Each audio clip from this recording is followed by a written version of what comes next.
I think we can keep this fairly short.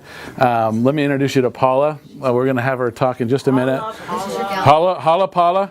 This is our medical billing expert. So we brought her in. She's been training and trained to go through. She is actually one of the fantastic things to our office that I really can't say enough about what it did for our office, is having Paula come in to get our thought process different than dentistry.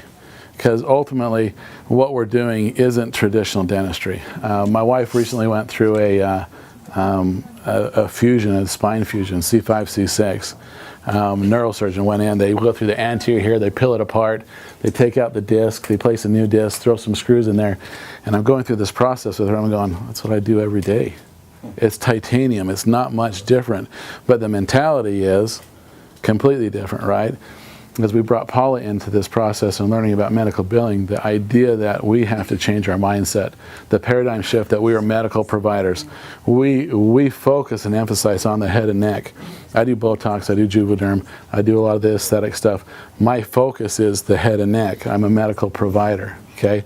And what Paula has done for us in training us to get to that mentality of, you know, as patients come in, as they have health issues, if they have trauma, if they've had any incidences, you know, you go and put on the medical hat going, okay, as a medical provider, here's the process that we look through. Here's the process in our office on just the whole modality of what we look at. She's helped design us on and go through that. We're taking a CT. I mean, it is a medical CT. It can be used as a medical CT, and then once you have that medical hat on, being able to submit to medical, the advantage to that is really an advantage to our patients. I mean, our fees are fee. You know, we're going to charge the patient what we're going to charge, but when a patient can come in, have medical kick in and help to do treatment when it is a medical procedure. I remember back a few years back, I mean, we've been in practice almost as long. I remember I had a patient that had a sarcoma. I lost 2 teeth, the whole side of her jaw, right? The oral surgeon took it all out. We tried to get implants in there. Medical wouldn't even touch it. As soon as you said tooth missing, medical was out. You said implant, medical was out. I mean, it was a medical issue that medical would not cover. So in order to get restorations, get restored, to get the whole jaw rebuilt, it's all out of pocket. You know, with the way that medical's gone with Obamacare, which the 10 codes is probably worst thing is the 10 codes, even worse than Obamacare. The 10 codes, which is the new thing out, unless you get bit by what was the Shamu. Unless you get bit by a Shamu, the 10 codes really don't benefit you at all. Yes, there is a code. So on the new 35,000 code system, there is a code for getting bit by a Shamu. But you have to designate whether it's accidental or on purpose. So if you on purpose get bit by on purpose, Lulu does this. We do have to watch Lulu. She does a lot of things like that. But it's just strange. Just strange. I'm sure that little thing that code is on there too. That little code is going to be updated. Yeah, it's going to be on there. Accident in the dental office. Right. Dental office. I know, right? So that's where we've gone into the medical billing. As far as return on investment, you know, one of the things we talked about is this technology. You know, my choice and decision to go into the technology was to practice at a different level. I wanted to practice different than everybody else. Whether I was going to get paid for it or not, I saw that the investment would bring in patients, would establish me as a different. I don't need Coke in my hand, do I? To establish me as a different type of practitioner. A lot of our CTs, our first couple of years, we wouldn't even charge for. I didn't even care. I needed the information. Without the information, I couldn't diagnose. Now that I could see, I could diagnose, the return on investment was exponential. Okay.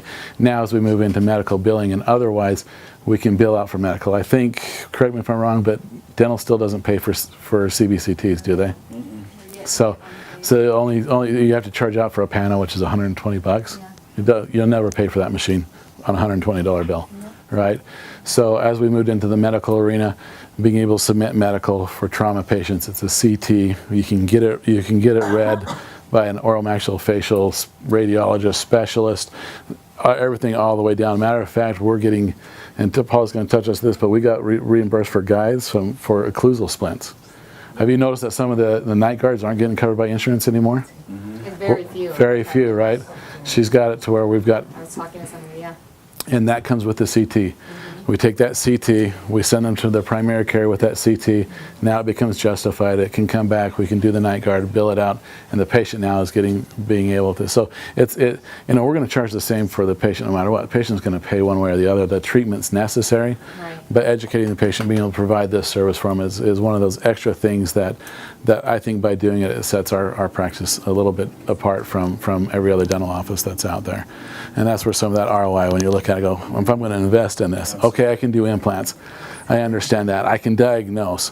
But let's really talk about where the money's going to come from. Where's the billing coming from? So if I can get medical reimbursement from night guards, from occlusal splint, or from the same thing, but from, we were talking about being able to bill out for surgical guides, bone grafts, bone stabilizers, it's working through. Now I know there's a couple of third parties versions of doing it. I chose to do it in-house just because that's that dental control issue. Yeah, I wanted to see it. I wanted to know.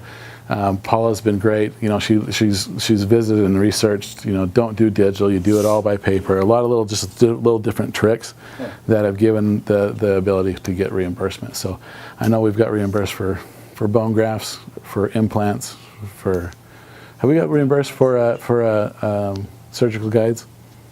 Yes. Surgical guides. Mm-hmm. Yeah. So you don't charge the patient first, you bill it out? We have a flat rate. Okay. So I was telling them we can do a flat rate depending on what's going to be involved. This is our fee. So what isn't incorporated by dental? Well, she'll explain it. But medical becomes the primary. Everything goes to medical first.